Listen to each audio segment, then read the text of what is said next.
We'll now call the business session of October 15th, 2024 to order at 6:14 p.m. We have 4 council members present here. There's Andrea Bearfield, present by Zoom. Mayor Pro Tem Darius is not with us tonight, so 5 of us are here. He's still alive. He's still alive. He's fine. Let's start the meeting out tonight with the Pledge of Allegiance. I pledge allegiance to the flag of the United States of America and to the republic for which it stands, one nation, under God, indivisible, with liberty and justice for all. Our first item of business is to consider the minutes of October 1st, 2024 regular session city council meeting. These minutes were provided in your meeting packet. Are there any corrections? No corrections, so the minutes stand approved as submitted. The next item is public hearing 2024-838. Director Peters.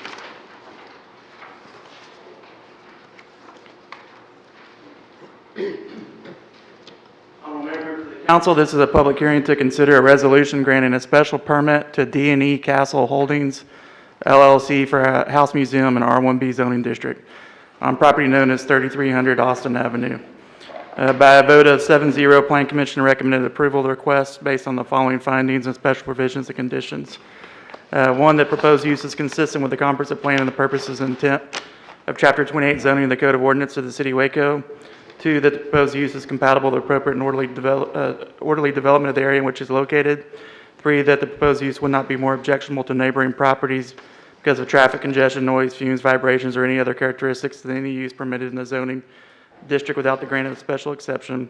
And 4, that available community facilities and services, including the road system providing access to the proposed use, are adequate for the proposed use. I did want to highlight 4 of the conditions that the Plan Commission recommended, and these were based on input from the neighborhood. Parking shall be limited to the off-street parking lot on the Franklin Avenue side of the house. No on-street parking shall be allowed for house museum tour guests along Austin Avenue or North 33rd Street. Hours of operation shall be limited from 9 a.m. to 5 p.m. on Friday, Saturday, and Monday, and from hours of 9 a.m. to 2 p.m. on Tuesday, Wednesday, and Thursday. Visitors shall not be allowed within 10 feet of the neighboring property, and the permit shall be for a period of 12 months and will expire on October 15, 2025. Thank you, Director Peters. Are there any questions for staff? I'll now open a public hearing for comments. Is anyone present who would like to speak regarding this item? Seeing no speakers, we will close the public hearing. Is there a motion? Mayor, I move for approval based on Plan Commission findings and conditions. Second. Motion by Bordridge, second by Chase. Any discussion? Please poll the council. Bearfield. Yes. Rodriguez. Aye. Borderood. Yes. Chase. Yes. Holmes. Aye, that hearing or that resolution passes. The next item to consider is public hearing 2024-839. Director Peters. Council, this is a public hearing to consider a resolution granting a special permit to LaSalle Storage LLC for auto storage in M2 zoning district on property known as 1301 LaSalle Avenue. By a vote of 8-0, Plan Commission recommended approval of special permit subject to the special provisions and conditions and based on the following findings: that the proposed use is consistent with the comprehensive plan and the purposes and intent of Chapter 28 zoning of the Code of Ordinances of the City of Waco, that the proposed use is compatible with the appropriate and orderly development of the area in which it is located, that the proposed use would not be more objectionable to neighboring properties with traffic congestion, noise, fumes, vibrations, or any other characteristics than any use permitted in the zoning district without the grant of the special exception, and that available community facilities and services, including the road system providing access to proposed use, are adequate for the proposed use. Director Peters, are there any questions for staff? Did the Plan Commission have a problem with this in any kind of way, or were they okay with the auto storage facility on LaSalle, knowing that there's some things going on LaSalle that they're trying to upgrade? The LaSalle Coalition, right? The overlay? Yeah, the overlay. Yes, so this is actually a renewal of the permit. So there was, this property split, it's got C5 zoning and M2 zoning. So the initial permit, there were some improvements they had to made with screening and landscaping and lighting. And they made all those improvements with a special permit. And that permit was just issued for a one-year period to let there be a review period to come back to the Plan Commission and Council. And there was no comment from the neighboring properties, and they met all the conditions of the first permit, so that's what the recommendation included. Okay, thank you. Any other questions for staff? I'll now open a public hearing for comments. Is anyone present who'd like to speak regarding this item? Seeing no speakers, we'll close the public hearing. Is there a motion? Move for approval on first reading. Second. We have a motion by Rodriguez, a second by Bearfield. Any discussion? Please poll the council. Bearfield, Yes. Rodriguez, Borderoud, Yes. Chase. Holmes. Aye, that resolution passes. Next item to consider is public hearing 2024-840. Director Peters. Honorable Mayor, members of the council, this is a public hearing to consider a resolution granting a special permit to Alexander and Mackenzie Kit for a short-term rental type 1 in R1B zoning district on property known as 3405 Cumberland Avenue. By a vote of 8-0, Plan Commission recommended approval of the special permit subject to the provisions and conditions and based on the following findings: that the proposed use is consistent with the comprehensive plan and the purposes and intent of Chapter 28 zoning in the code, City of Waco, that the proposed use is compatible with the appropriate and orderly development of the area in which it's located, that the proposed use would not be more objectionable to neighboring properties because of traffic congestion, noise, fumes, vibrations, or any other characteristics than any use permitted in the zoning district without the grant of the special exception, and that available community facilities and services, including the road system providing access to the proposed use, are adequate for the proposed use. Thank you, Director Peters. Are there any questions for staff? Just briefly, Mayor, just as a reminder, type 1, just as a refresher, is our owner occupied on site during the rental. Is that right, or is this the Correct. outbuilding? So with some changes in state law, it can be the owner occupied or the Or designated designee. operator has to Okay. be on site. Yes. Okay. Any other questions for staff? I'll now open a public hearing for comments. Is anyone present who would like to speak on this item? Seeing no speakers, I will close the public hearing. Is there a motion? Move for approval. Second. Have a motion by Rodriguez, a second by Borderoud. Any discussion? Please poll the council. Yes. Aye. Yes. Yes. Holmes. Aye, that resolution passes. The next item to consider is public hearing 2024-841. Director Peters. Honorable Mayor, members of the council, this is a public hearing to consider an ordinance of the City of Waco, Texas, providing that the Code of Ordinances be amended by revising Section 28-247 and Chapter 28 zoning of the code, providing that the zoning map shall be changed to certain properties containing approximately 1.46 acres of land described as Lot 1 and 3, Block 1 of the Netties Field Edition, being a re-subdivision of all the called 2.321 acres described in the deed to Celium LLC is recorded under instrument number 2022-2030-930 of the official public records in Clinton County, Texas, shall be changed from R1B district classification and be designated into R3C district classification, providing for penalties, providing a saving clause, and providing and finding and determining the meeting in which this ordinance is passed is open to the public as required by law. By a vote of 4-3, Plan Commission recommended approval of request based on the following findings. 1, the proposed zoning is in conformance with the land use component of the comprehensive plan. 2, the properties meet all the area and width requirements for R3C zoning. 3, the existing public infrastructure is adequate to provide for uses allowed in R3C. And 4, there's an existing multifamily zoning adjacent to the subject properties. We did have one speaker at the Plan Commission hearing that spoke in opposition, and then since the Plan Commission, we also received 4 more letters of opposition. Those are shown on a map in your packet on 203. They did not trigger the requirement for supermajority. So it is just a simple majority to approve this. We also did receive a letter of support for the zone change, and it's not shown on your map, but it's 2524, which is the lot right in the middle of the two properties. These are two different properties separated by a lot in the middle. So the lot in the middle did submit a letter of support for the change. We met with the applicant, and based on the concerns from the opposition, they have requested to withdraw Lot 3, which is the smaller lot of the two, and which is closer to the people that were opposing to it, that's more into the single family. So the request would just be on the larger Lot 1, which is just under an acre and is surrounded by multifamily zoning on two sides, and then the third side is a letter of support. And then across 15th Street are vacant lots that are also zoned R2. So that was the compromise from the applicant, and staff is supportive of that withdrawal of the smaller Lot 3. Is this in, Mr. Peters, is this in Council District 2 or 1, or is it It's kind of in where they 1. meet? It's in 1. Yes, sir. And Clint, you said that the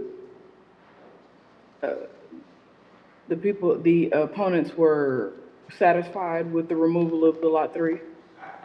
We have not been able to have contact with them. I know that the applicant tried to meet with them in the last week, but I'm not certain if they met with them or not. Okay, all right. Any other questions for staff, guys? Okay, I'll now open a public hearing for comments. We have several cards on this one, and I will call up the proponent first, Mr. Jerry Dyer. Please approach the podium. Please state your name and address for the record, and you have 3 minutes to address council. Mr. Dyer. My name is Jerry Dyer. I live at 2825 Mount Carmel Drive in Waco. I'm here on behalf of the applicant. And in an effort to increase the amount of affordable housing supply in Waco, as well as take an underperforming asset and turn it into a performing asset, we're asking for the zone change on this property. We've been in contact with Waco Housing Authority about a partnership to do duplexes on the site, which would, the partnership with Waco Housing Authority would allow us to keep those duplexes affordable. And the pushback from Waco Housing Authority was, yeah, we'll possibly consider it as if you'll keep the density low like duplexes, not go anything super dense and high rise like that. So we did, we tried to meet with the lady who spoke in opposition at Planning and Zoning last Friday, and we're not able to meet with her, but we did meet with city staff.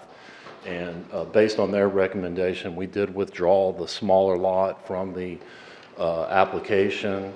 And we talked with as Clint was saying, we talked with the owner adjacent to it.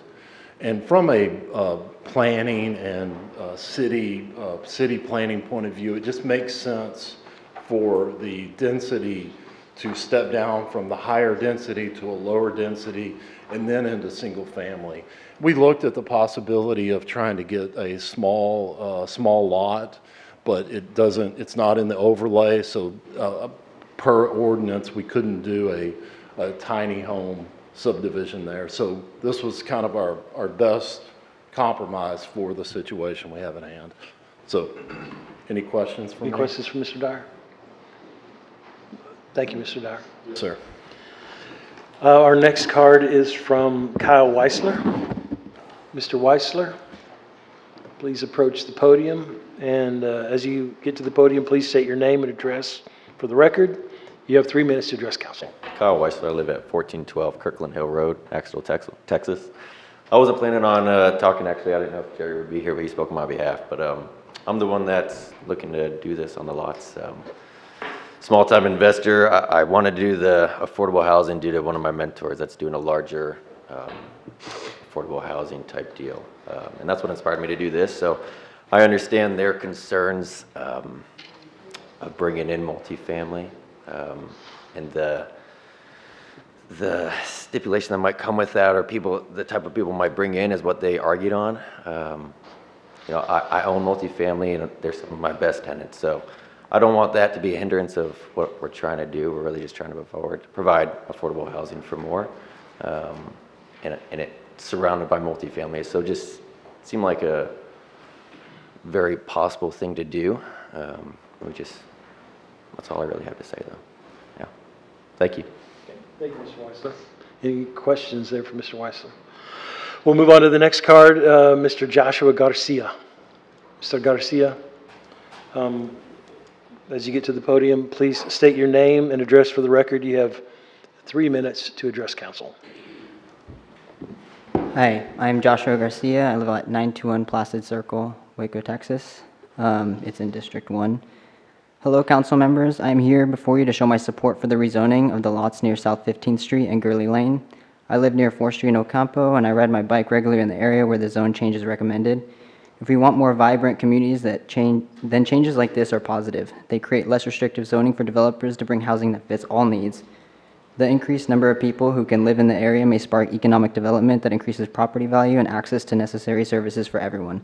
Single-family houses dominate the market and push out potential buyers and renters. Affordable housing does not mean that your community will go down in value. It just means that housing is more accessible based on real-world cases such as Minneapolis. Housing data there shows that increased housing stock and lowered homelessness compared to many U.S. cities. This is due to loosening zoning restrictions around housing varieties and parking minimums, which give builders less overhead, leading to the ability to create affordable housing options such as single-family duplexes and medium to high density apartments. This code change being proposed still allows single-family housing to be created, but also gives the options for people to live in a structure they can afford. Not everyone's situation is the same, and blocking change just keeps people who could build up the surrounding community and economy relegated and is detrimental to all. Regarding the comments made by people opposed to this, stopping change from happening doesn't stop change. It just pushes this burden to the future generation who had to fight harder to get things everyone should have access to, such as housing services they can live in and near.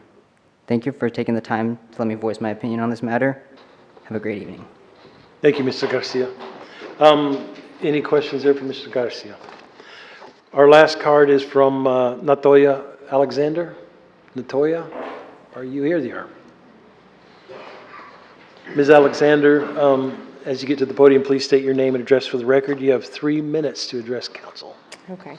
My name is Natoya Alexander, 2612 South 15th Street, Waco, Texas. I am not only a local resident of this community, I'm also a local realtor. I've been licensed for 6 years, and so what I bring to the table is not only the fact that I'm a resident, I know the impact that a multifamily property can, how it can affect just the value of our homes.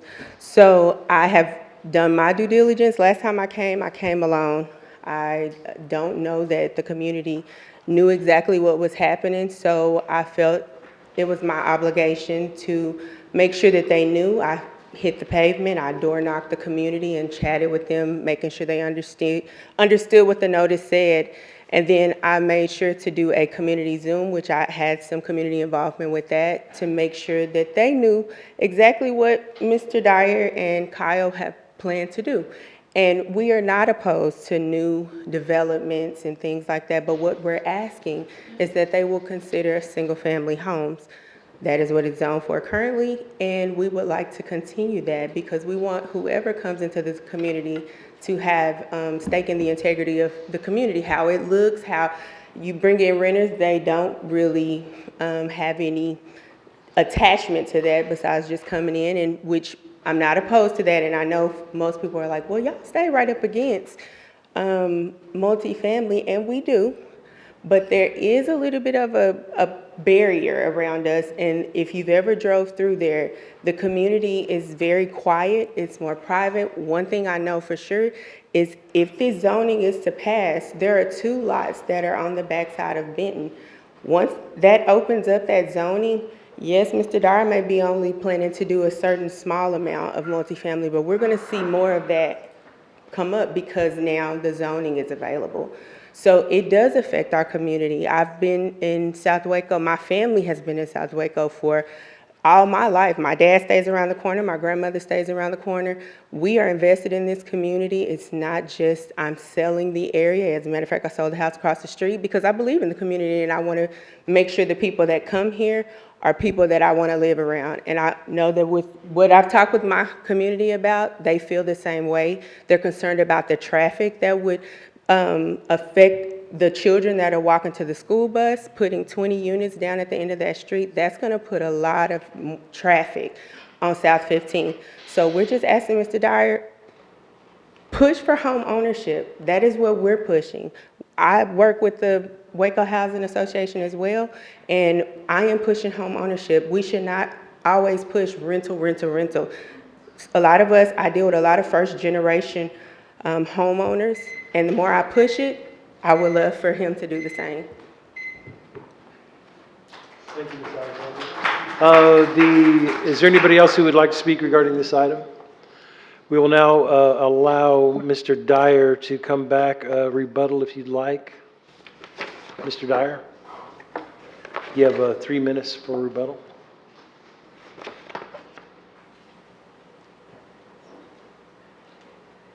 I think in response to that, we're not opposed to single-family home ownership there. It's just going to be a difficult sell, being surrounded by the multifamily that's already existing. And like I said, you know, from a city planning point of view to just a developer point of view, the step down from density is what makes the most sense. Now, from a financial point of view too, the restrictions on the existing zoning, I believe is, Clint, correct me if I'm wrong, 8 units per acre? 7? So the increased development cost in this day and age make it very difficult to take a smaller piece of property like that where you have infrastructure costs because that's borne by the developer. So to get those development costs spread out on multiple units makes that project viable. So if there is a tiny home community zoning that we can look into, I think we'd be happy to do that. We talked with city staff about doing like 0 lot lines, because that would be allowed in that new zoning that is being applied for. We'd be happy to look at that with some kind of a homeowner situation. But to make a project on that small of a site financially viable, we have to have a certain number of units to spread those costs out over. So if we're constrained to the smaller unit counts, it just doesn't work for us financially. Okay. Thank you, Mr. Dyer. There are no further speakers, so we will now close the public hearing. Do I hear a motion?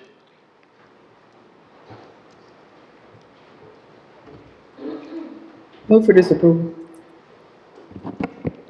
Motion by Bearfield. Do I hear a second? Second.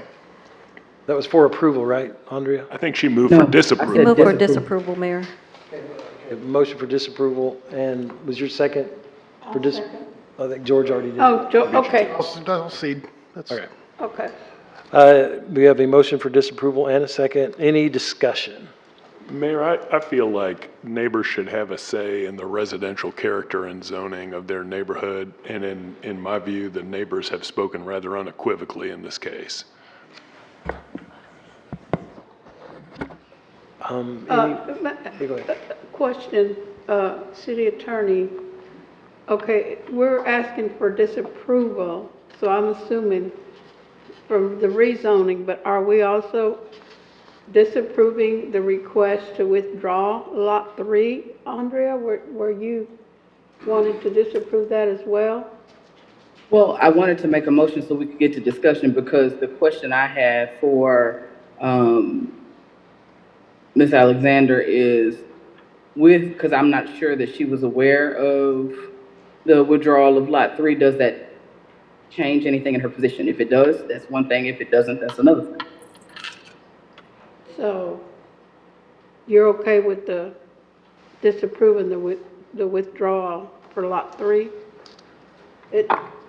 I made my motion to disapprove because the conversations that I've had with the residents and in agreement with Councilmember Bordereau that they've spoken about, they were not really willing to stand with this change. Okay. However, I do need to know the answer to that question because I'm not sure that the residents were aware that the withdrawal of Lot 3 was on the table.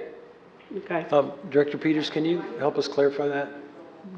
Yeah, the public hearing is closed, but Director Peters, can you help us clarify that question?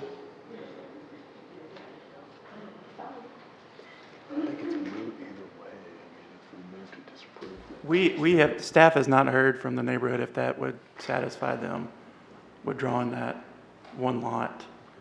I'm looking, probably not. No. Yeah. Okay. I think they're opposed to either one. Did you hear that, Councilmember Bearfield? I did. My motion stands.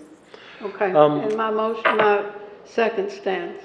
You didn't have a second, Chase. She had a third. Was it mine or yours, George? Yours. One question I have is, Clint, on the density, the current density is single family, so it would just be one. But this is proposed to go to 7, 8, is that right? In units? That's what I was trying to figure out. What is the?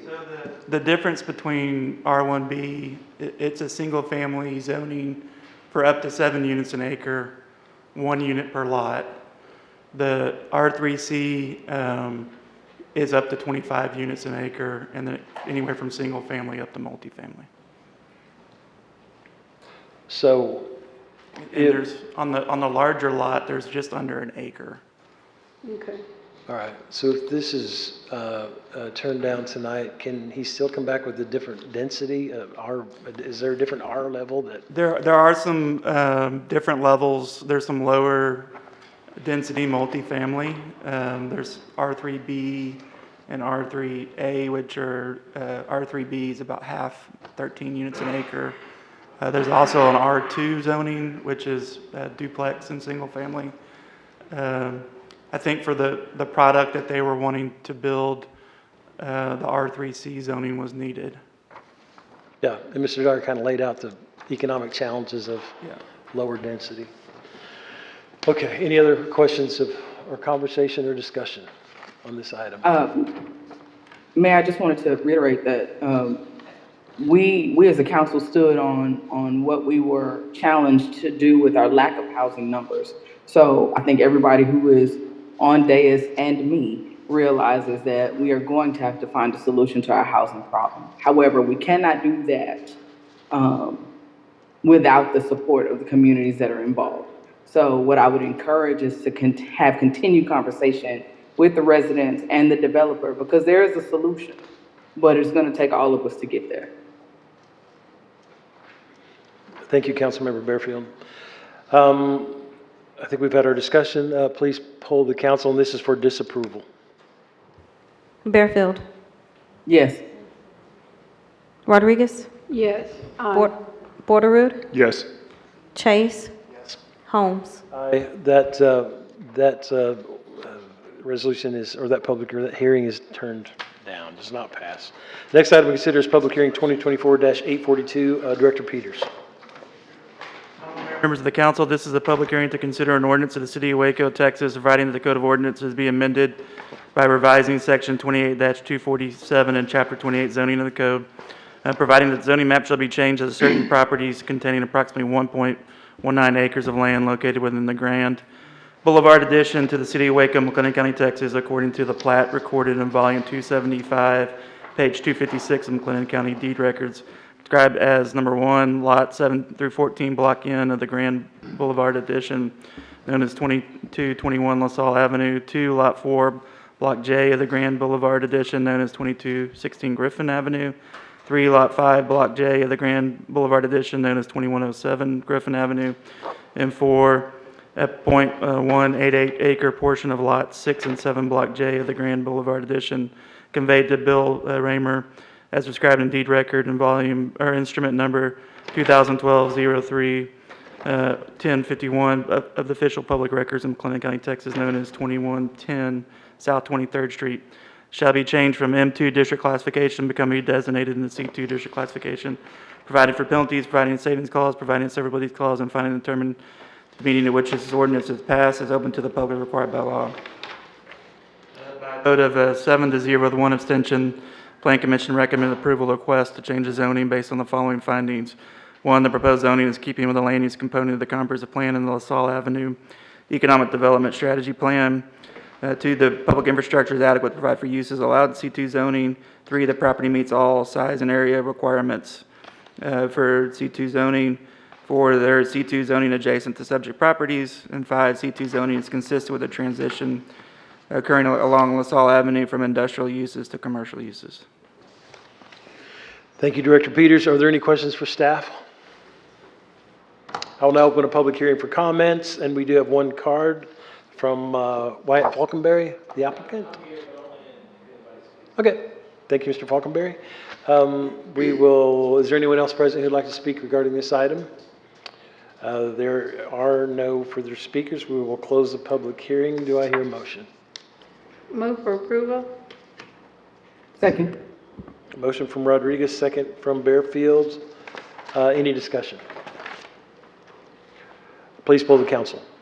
Bearfield, Yes. Rodriguez, Aye.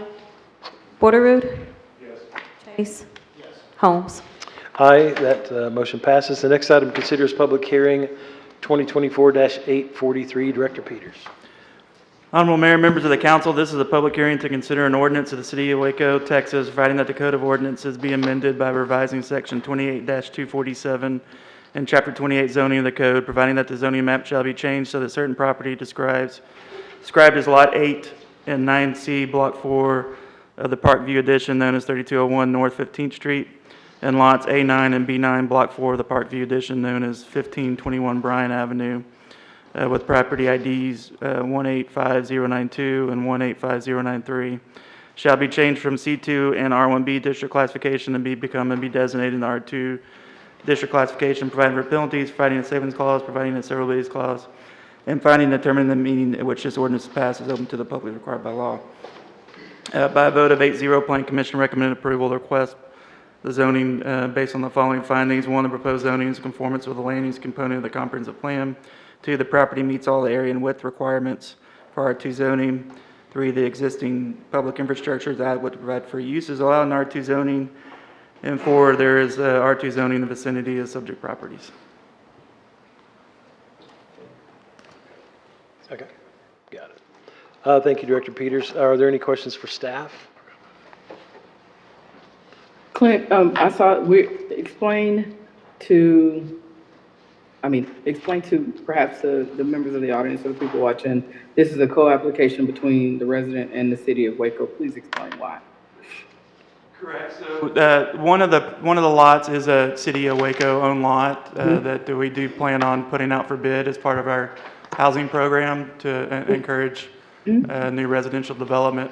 And then the other lot, the co-applicant, it's actually a single-family home, existing single-family home that they wanted to get in conformance with the zoning, get rid of the commercial zoning. Awesome. Thank you for that clarity. Any other questions for staff? I will now open a public hearing for comments. Is there anyone present who would like to speak regarding this item? Seeing no speakers, we'll close the public hearing. Is there a motion? Move for approval. Motion by Bearfield, second by Chase. Any discussion on this item? Please poll the council.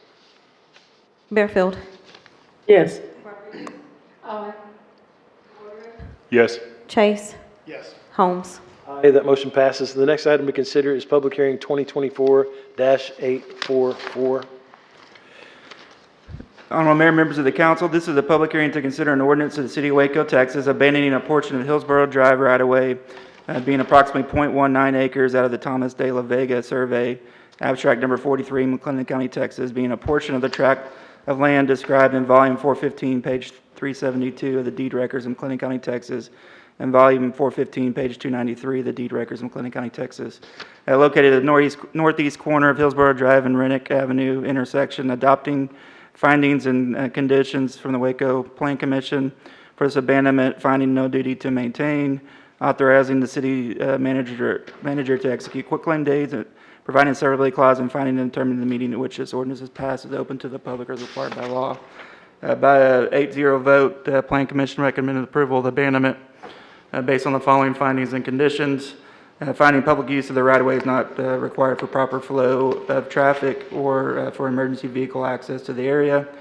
Utility access for surrounding properties is adversely impacted by the abandonment of the right-of-way. And then there is no adverse impact to the surrounding street system.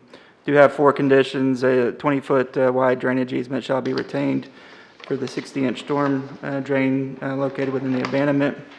A minimum of 10 feet of width shall remain between the existing curb line and proposed property line to ensure a 6-foot sidewalk and a 4-foot buffer.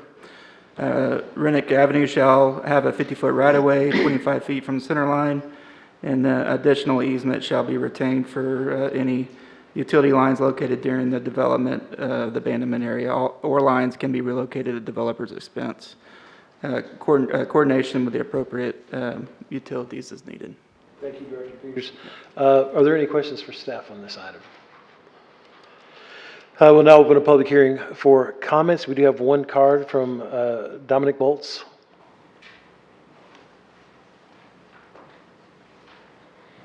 Mr. Bolts, please state your name and address for the record. When you get to the podium there, you have 3 minutes to address the council. My name is Dominic Bolts. I stay at 2013 Mahalia Drive, and really didn't have a comment. I just wanted to just ask for this approval. When I bought the property, I was a little young and thought that I had already owned the property, so I just wanted to do repave the parking lot, and I found out that I did not own it. So just going through this process to see if I can go ahead forward with my development that I'm trying to do on the lot, on the property. That's it. Thank you, Mr. Bolts. Appreciate you. Anyone else present who'd like to speak on this item? Seeing no speakers, we'll now close the public hearing. Is there a motion? Move for approval, seeing as it's District 1 night. All right, we have a motion from. D1 night. We have a motion from Councilmember Bearfield. Do I hear a second? Second. George got the, Chase got the second. Any discussion on this item? Please poll the council. Bearfield, Yes. Rodriguez. Borderood, Yes. Chase. Holmes. Aye, that motion passes. The next item to consider is the consent agenda. The following resolution was pulled from the consent agenda and will be voted on separately. That's Resolution 2024-848. Do I hear a motion on Resolution 2024-848? So moved. Motion from Rodriguez. Second. We have a second from Chase. Any discussion? No discussion. Please poll the council. Bearfield, Yes. Rodriguez. Chase. Yes. Holmes. Aye, that motion passes. The next item to consider is the consent agenda. The consent agenda consists of Resolution 2024-845 through 2024-868, except for Resolution 2024-848. Is there a motion on the consent agenda? Mayor, I move to approve the consent agenda. Motion from Borderood. Second? Have a second from Rodriguez. Any discussion? Please poll the council. Bearfield, Yes. Rodriguez. Aye. Borderood. Chase.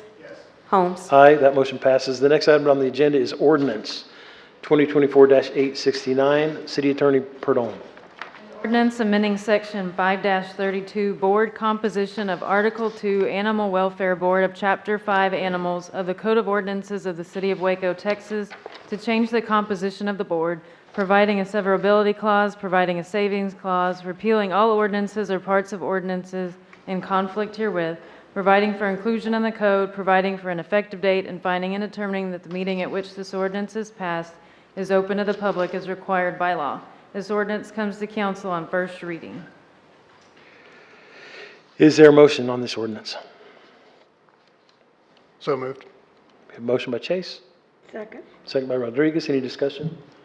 Please poll the council. Yes. Aye. Borderood. Yes. Chase. Holmes. Aye, that motion passes. The next item considers ordinance 2024-870. City Attorney Perdome.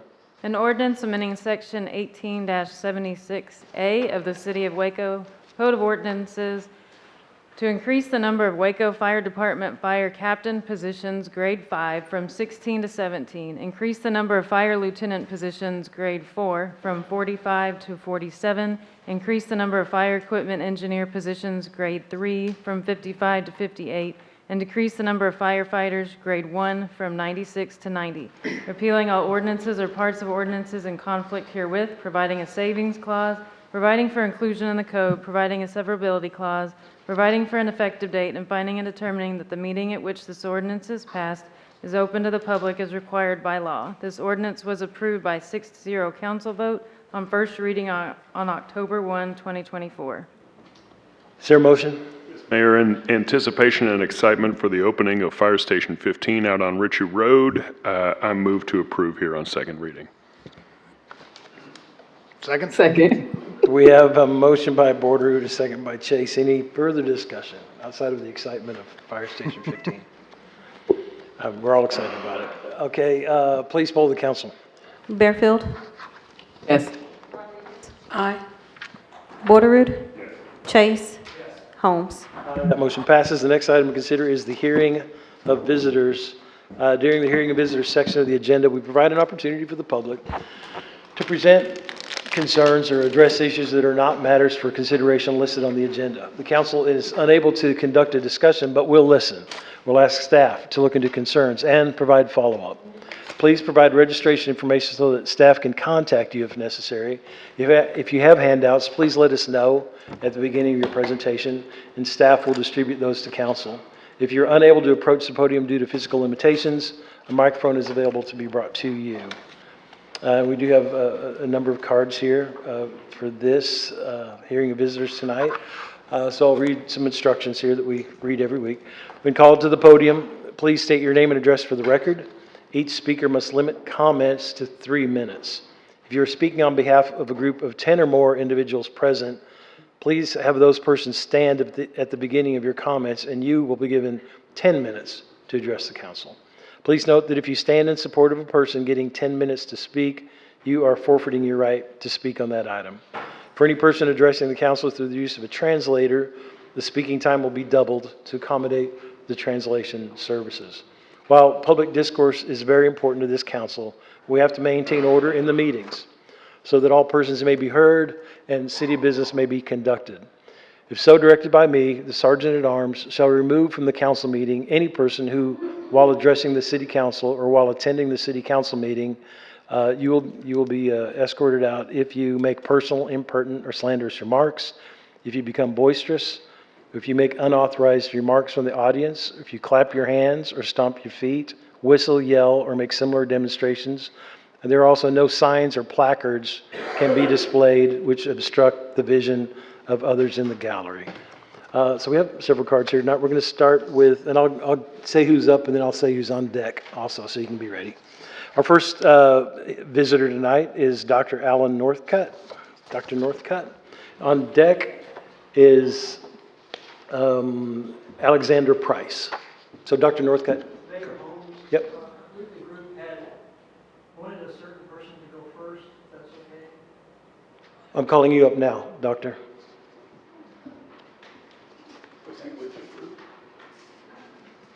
No.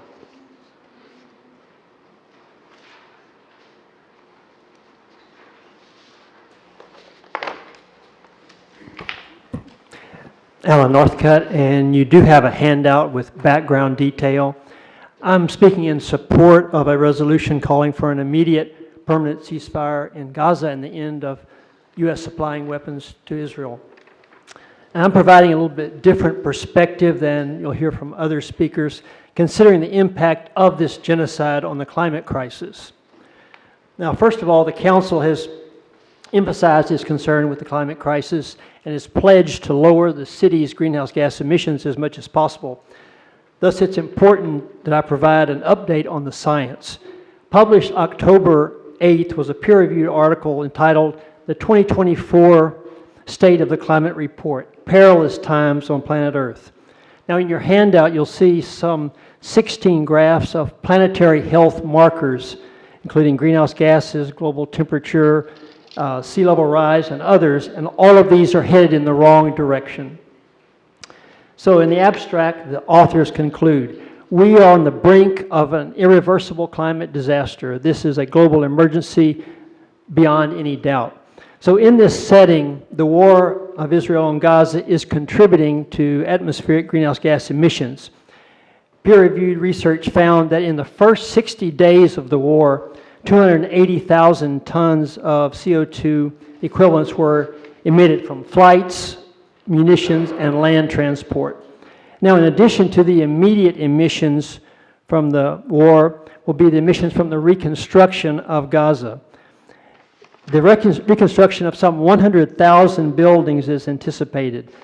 Thus, the projected total greenhouse gas emissions of the war is projected to be 31 million tons of CO2 equivalents. And this is equal to the annual emissions of New Zealand. So you can see it's a massive amount. So these massive emissions complicate the world reaching the goal of net zero emissions by 2050. But most important in this issue is the death of Palestinians. Research in Lancet, which is the most respected medical journal in the world, projected that as many as 186,000 eventual deaths will occur, including those lost under the rubble and killed by disease. So we call on the Council to adopt a resolution calling for a ceasefire immediately. And why do we call for this? Well, it's the right thing to do for the planet, for the people of Gaza, and also for the U.S. to end our complicity with this genocide. We should join over 100 cities, Human Rights Watch, Amnesty International, and Doctors Without Borders in this resolution. Second, the city statement would be influential with the congressional delegate from this district. And finally, citizens in Waco that have experienced Islamophobia from this war may have some relief in that by the end of this genocide. Thank you, Dr. Thank Northcutt. you. Appreciate you. Next up is Alexandra Price, and on deck is Bryn Eaton. Ms. Price, as you reach the podium, please state your name and address for the record. Good evening. My name is Alexandra Price. I'm at 1265 Woodland West. You do have a handout. There's a picture. It's a PowerPoint, 2 pictures side by side. I have lived in Waco as a student. Yes. Got it. I lived in Waco as a student at Baylor almost 20 years ago, and in the past decade as a parent, educator, business owner, and healthcare worker. I also stand here in solidarity with our friends and neighbors who are part of the Palestinian diaspora here in Waco. This is my daughter, Marley, at 5 years old. Hendra Hobb was 5 years old when she and her family were massacred by Israeli forces. There is no difference in these 2 precious children, except that one was born here in Waco and the other was born in Gaza. As a mother and a human, I cannot stand idly while our tax dollars fund this genocide. The city of Waco has and does accept federal funds. To pretend federal expenditures do not affect us locally is disingenuous at best and at worst an outright lie. We depend on the federal government in all areas of life, including education, housing, healthcare, and more. If we want to better our community, we need to demand that our government prioritizes the use of our tax dollars for life here at home and not death abroad. Health disparities for Black and Latino communities in Waco remain stark, yet we send billions to Israel, whose citizens enjoy free healthcare, all while actively destroying the healthcare infrastructure in Palestine. Why are our tax dollars funding this? Waco City Council is the voice of the people of Waco. We demand that you speak up. Thank you. Thank you, Ms. Price. Next up is Bryn Eaton. And on deck is Levitt Nargang. Ms. Eaton, As you get to the podium, please state your name and address for the record. You have 3 minutes.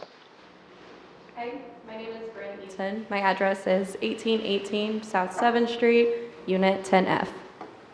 My name is Bryn, and I come before you as a concerned Waco resident. I am one of the over 250 signees of this petition. I am urging you today to consider joining the 100 cities in America that have now passed this ceasefire resolution. Every day that we delay action is another day of unimaginable suffering for millions of people in Palestine by America's diplomatic, financial, and militaristic support. According to the Associated Press, in the last year alone, over $17.9 billion has been sent to Israel from America. Because of this continued support, over 43,000 people just like you and me are dead. Because of this continued support, over 2 million people are displaced and at imminent risk of starvation. Because of this continued support, over 902 families in Gaza have been completely wiped out, not a single member left on the civil registry. Because of this continued support, over 17,000 children in Gaza have lost one or both of their parents. Because of this continued support, over 1,000 children have lost one or both legs in less than 5 months alone, according to Doctors Without Borders, the largest recorded pediatric cohort of amputees in modern history. Because of this continued support, over 15,000 children have been killed. Because of this continued support, humans are being burned alive, buried alive, with nowhere to escape to. What if these were your loved ones, your family, your friends? Bombs will never bring peace, and our silence will not bring justice. No action is too small when it comes to saving lives. Every step towards peace counts. Each day that passes means dozens of more lives are lost. I urge you today to take a stand for peace, for justice, and for humanity. We urge you to pass a ceasefire resolution today for the sake of our shared humanity. Thank you, Ms. Eaton. Next up is Levitt Nargang, and on deck behind Mr. Nargang, we have Andreas Wall. Thank you, Mr. Nargang. My name is Levitt Nargang, and my address is 2825 Austin Avenue.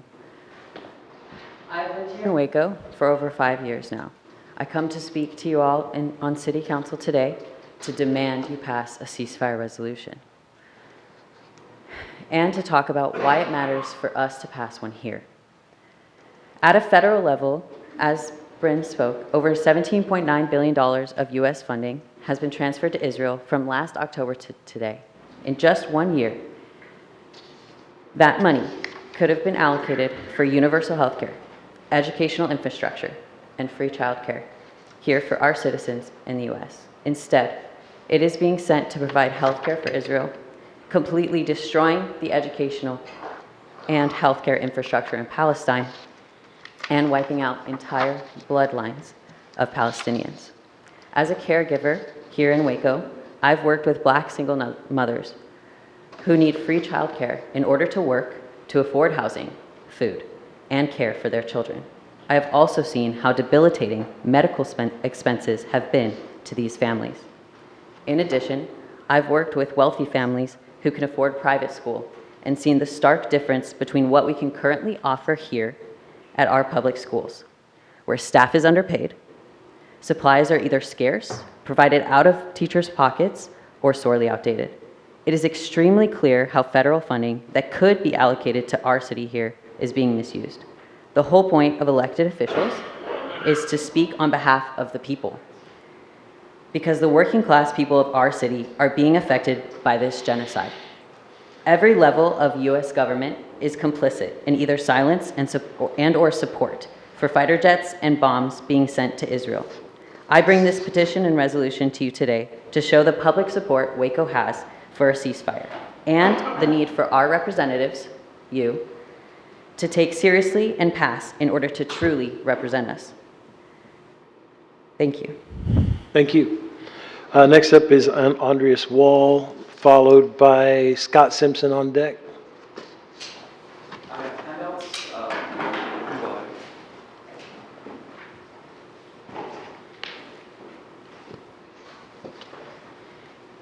As you get those handed out, state your name and address for the record, and you'll have 3 minutes after we get these out.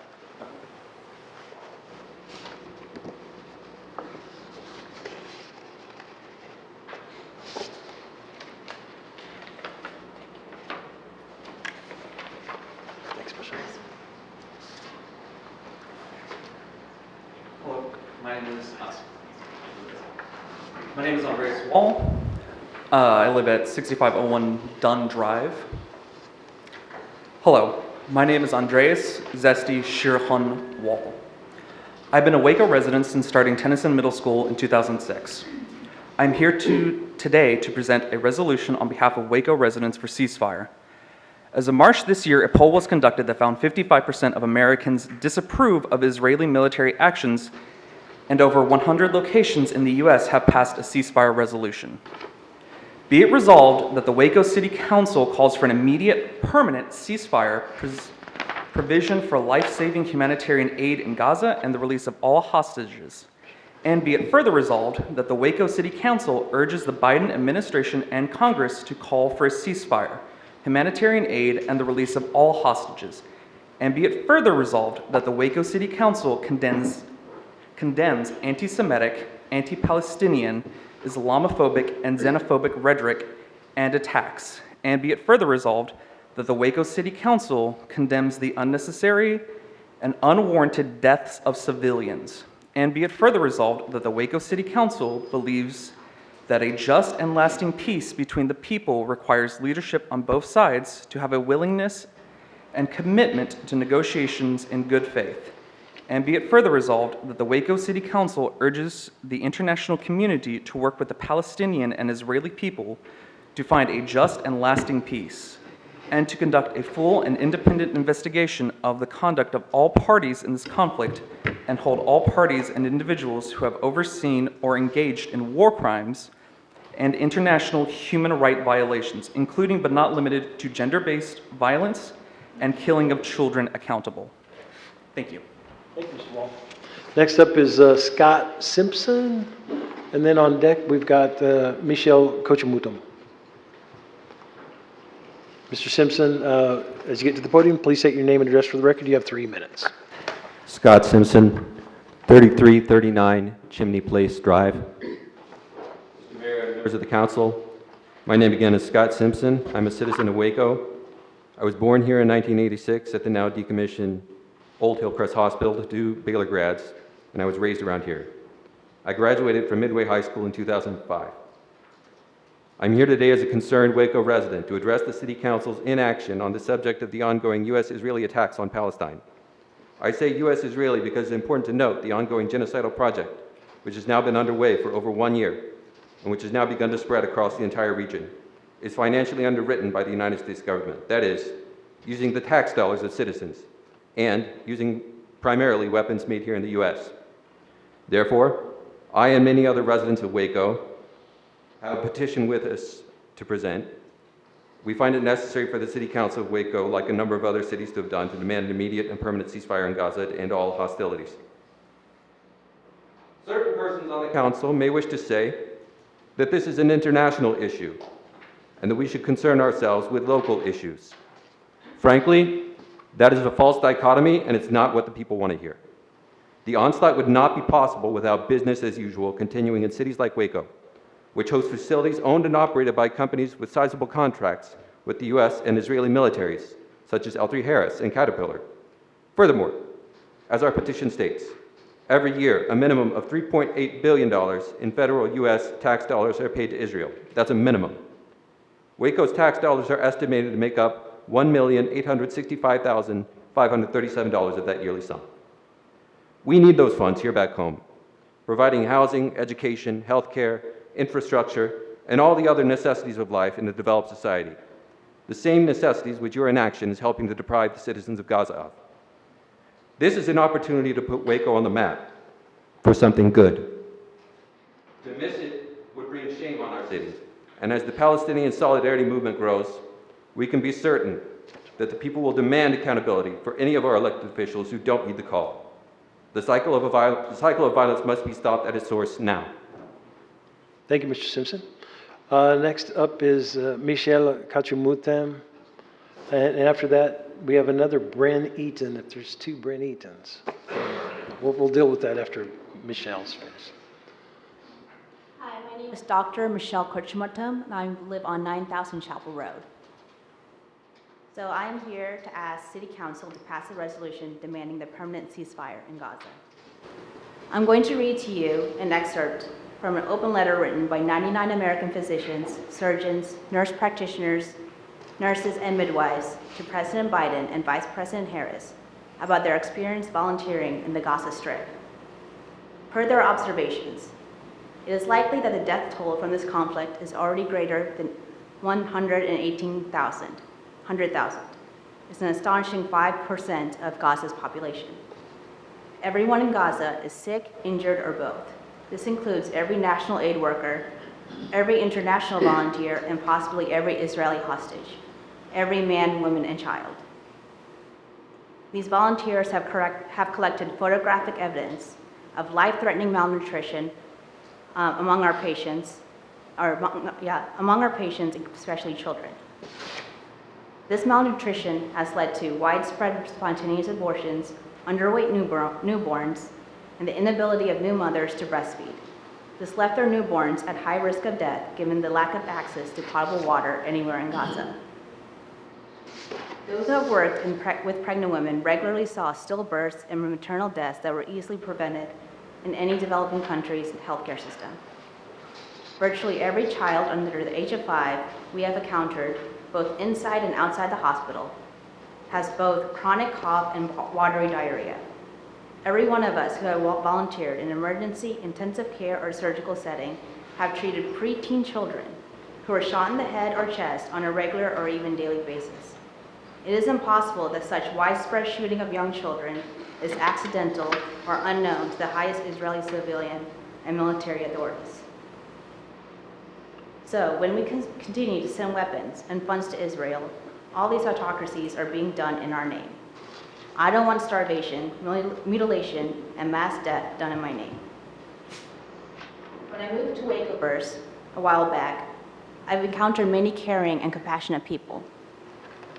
I doubt any of those people also want mutilation, starvation, and death done in their name.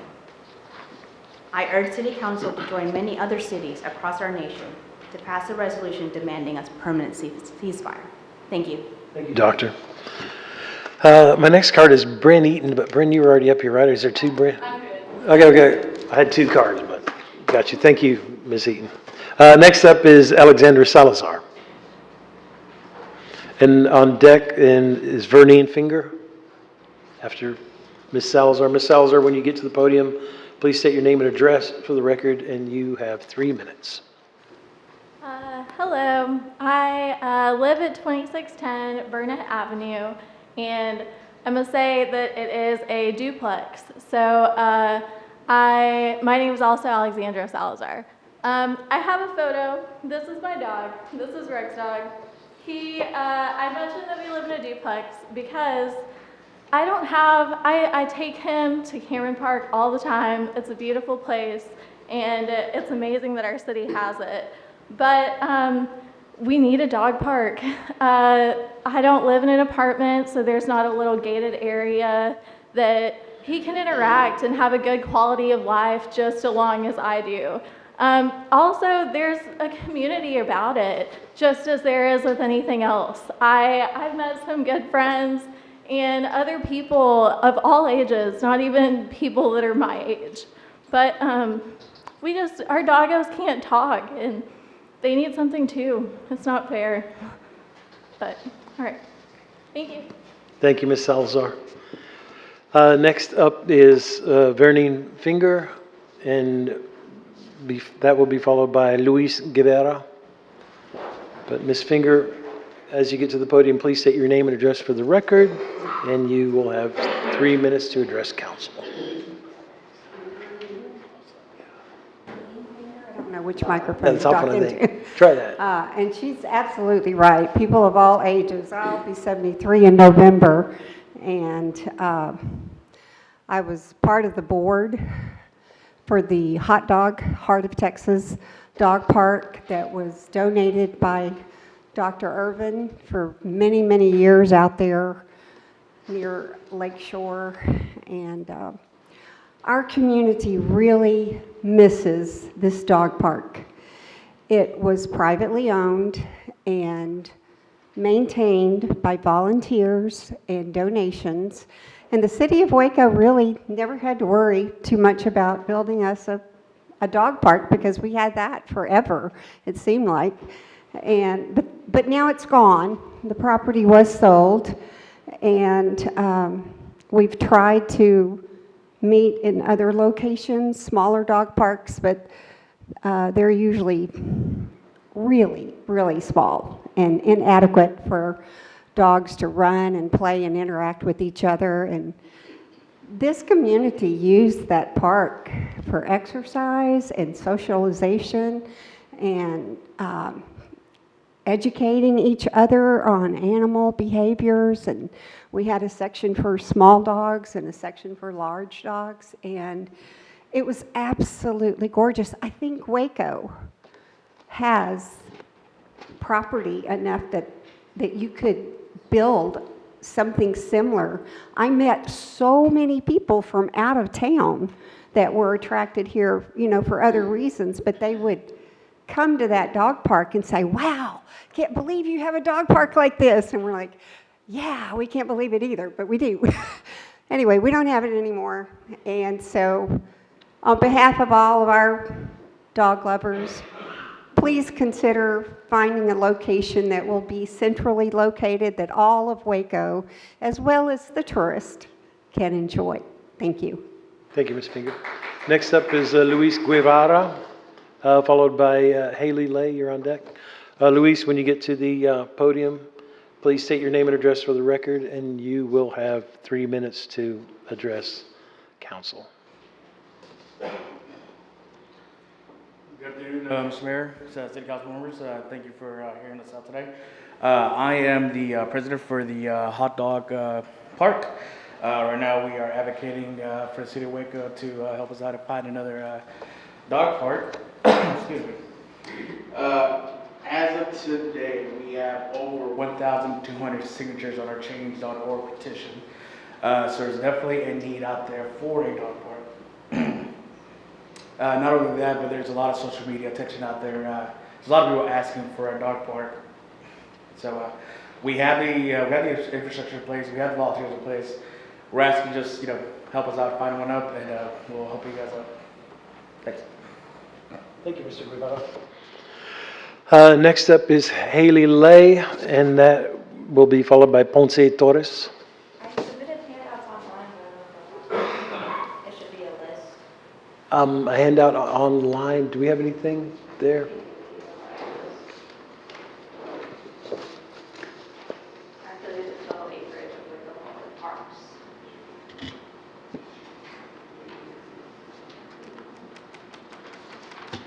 Yeah, Ms. Lay, as you get to the podium, please state your name and address for the record, and you will have 3 minutes to address council. Thank you. My name is Haley Lay. I live at 112 Linwood Lane North in Hewitt. I was one of the former board members for the Hot Dog Park Waco, and I'm now part of the Public Action Committee here to represent dog owners in Waco. I'd just like to state that the City of Waco website has a total of 29 parks listed. The total combined acreage of these parks is about 650 acres, a large majority of which is located in the 416-acre Cameron Park. Sorry, I don't like public speaking. No, you're doing great. These areas are set aside for public use and are maintained by the City of Waco Parks Department. I understand that there is no good reason as to why the City of Waco cannot set aside 5 or so of these acres already designated for public use for a dog park. The only additions required for a safe place for our dogs to play would be a fence and maybe a water source. That being said, I find it disappointing that our city has not already made this a priority. I understand the city felt no need to create a dog park because its dog owner community, because we at Hot Dog Park Waco were providing a wonderful, safe, and large environment for our dogs to socialize and play at no expense to the city. I think that has been the city's excuse to neglect their dog owner community, seeing as most cities, even those much smaller than Waco, have at least one city-run dog park. With the closure of Hot Dog Park, the city now has no excuse left as to why they do not need to create a dog park. Dog owners exist in every community in Waco. People of all ages, ethnicities, and socioeconomic backgrounds own dogs. I think the city is missing out on a large opportunity to provide a space where people from all walks of life can come together to play with their dogs.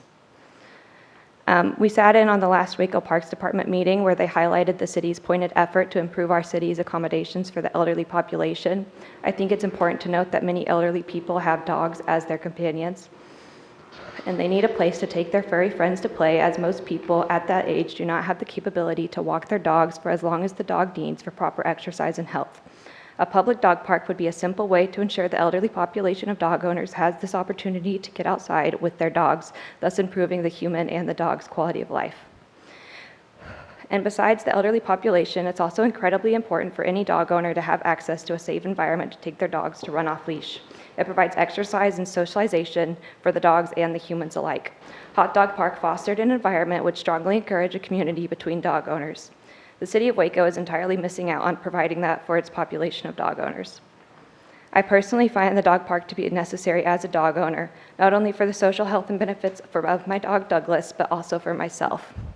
I have a brain injury and an upper spine injury, and I highly value the dog park because on days where I physically cannot walk my dog because of the amount of pain I'm in, I could take him to the dog park where he could play and I could sit and rest. This meant so much to me.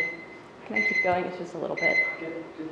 Go ahead and finish. The city of Waco is providing a huge disservice to its dog owner community by neglecting to create a safe place for our dogs to play off leash, especially to the dog owners who are elderly or suffering from disabilities. It's not our job as the public to create these spaces, even though we have. It's the job of the city to care for and maintain all of its communities. When asked, the Parks Department said it would be at least 2 years before the city could fund a dog park. I find that to be incredibly disappointing, considering a city this size should already have at least one public dog park. Okay, thank you, Ms. Lang. I appreciate it. Thank you. Our last speaker tonight with the card is Ponce Torres.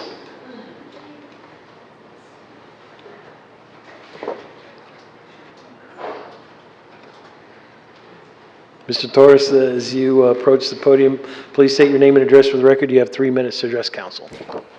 Well, my name is Ponce Torres, and I live at 9920 Iron Horse Trail. I became a resident of this area approximately about 9 to 10 years ago. I love the area. I love living here. And one of the first things I looked for was a place to take my 2 dogs at that particular time. And fortunate for me, there was a hot dog park just up the road from where I lived. It was owned by the former veterinarian, Luann, who I think the name of the veterinarian is Texas Medical Center. She allowed us out there to use that particular area for our dogs. And in kind of a dog speak, my dogs took me out for a walk every morning. They would look at me with those wide eyes even before breakfast. I'd give them breakfast and they'd look at me and they'd kind of walk around strutting a little bit, and I knew exactly how they felt. In my opinion, they had to go for a walk and some exercise. So I would go out there quite regularly over the course of the last 9 years or so. I became a volunteer out there, and I helped clean up the dog park. I helped cut down trees along with other volunteers like Mike Miller, Vernine, other helpers out there. And we kept the place pretty clean. I was happy for the health of the dogs and also the owners of those pets. I'm here now to ask if you would take in consideration of building a new dog park, not only for the dogs, but for their owners. It became more of a social thing over the course of time. You get to know people, and I love the mixture of people that were out there. I mean, we're not talking about just heritage or nationality, but an age. There was an age, a younger group of people along with an older group of people that took certain enjoyment in being out there and socializing as a community. And it brought us all together, and that's where I see the dog park being right now. A social standard for not only our pets, but for people who are maybe like my age. They're at this point in life where they're single. They have pets for a reason, and that is to get enjoyment from their pets. And this brings us all together as people who maybe are alone, but this drives us to a point where we can get together with other people in our community and help us out that are single and alone. I wish you would take in consideration this, and thank you. Thank you, Mr. Torres.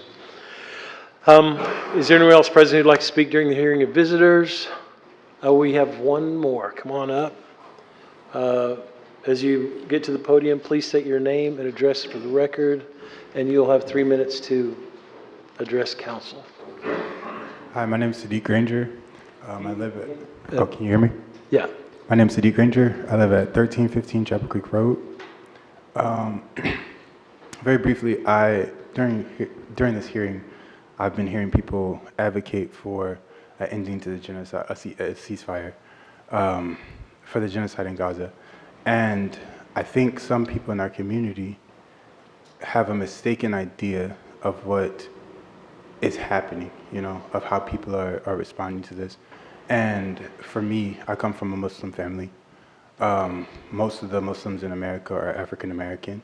So when we talk about how this hits communities, people oftentimes are not in their head having an idea of who is being affected and who is being harmed. I have cousins in the region who are in Yemen, you know.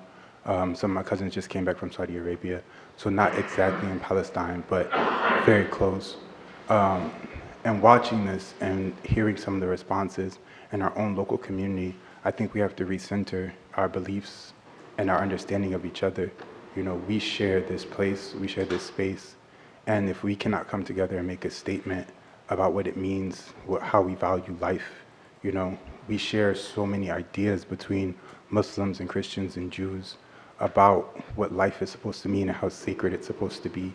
And I ask us all to center that as we are making these decisions, you know, that we are actually understanding the example. Muslims follow the example of Christ as well. I don't know if people are aware of that. You know, we are told that he was the best of us. And if that is the case, you know, his ministry was about spreading life and health, feeding the hungry, taking care of the sick. That's something that we all value and that we all share, I believe, in this room. And if that's the case, then we should be able to find a common solution to this problem, at least here, and be able to speak with one voice in saying that. And I don't think that that has to be divisive at all between anything that anyone believes if we hold on to that message. And we were all given that message for a reason. Thank you. Thank you. Is there anyone else present who'd like to speak during the hearing of visitors? Seeing no one, we will close the hearing of visitors and move on to the next item. Next item is council comments on items of community interest. Are there any announcements the council would like to make? Mayor, just wanted to say that we've got a nice reno of the Bosque Theater here, so appreciate the facilities team and the city management team that made this happen. We've even got kind of a, looks like permanent little dais in the back for the CMO team. I don't know what we want to call that, but it seems like it's pretty nice and they seem pretty comfortable and well-resourced back there, so looking forward to that. Also the center aisle I think is probably a little safer to have that, and maybe potential weddings in here is a possibility down the road as a revenue source if you could. So I think things are looking up in here in the Bosque Theater as we await our combined facility down the road. Absolutely. Councilmember Barefield, you okay out there? We don't forget about you. Always thinking of you. Forgive my absence, but I'm representing our city of Waco at the Texas Travel Alliance. I serve on the board of directors there, and it was amazing to see our colleagues. Danny is a man, he's on the streets more than I am, because I know I just saw him this morning here in Houston. But I'm grateful for our team and our staff that continue to do this work each and every day, and doing my best to represent the city of Waco. Sounds great. Last item, our council reports and requests for scheduling future agenda items. Are there any council comments? Anything out of CO? No, I No. Are there any council requests for scheduling of future agenda items? There being no further business, this meeting is adjourned at 7:34 p.m. Now call the meeting of the Waco City Council back into regular session at 8:28 p.m. And there being no further business, this meeting is adjourned at 8:28 PM.